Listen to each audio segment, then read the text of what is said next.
Welcome to DelftStack. In this video, I will show you how to fix the autolog off issue on Windows 11 using a few simple settings. First, open the Settings menu. You can do this by pressing the Windows key and clicking on Settings.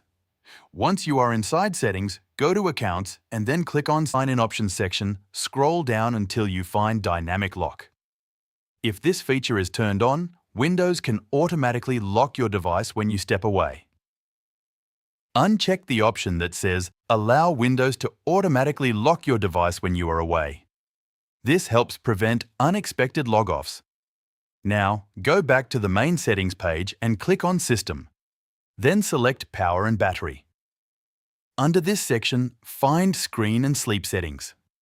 Here, you will see options for turning off your screen and putting your device to sleep. Set both options to Never. This prevents your computer from going into sleep mode, which can sometimes trigger automatic log-off. After applying these changes, restart your computer to make sure everything is updated properly. Thanks for watching.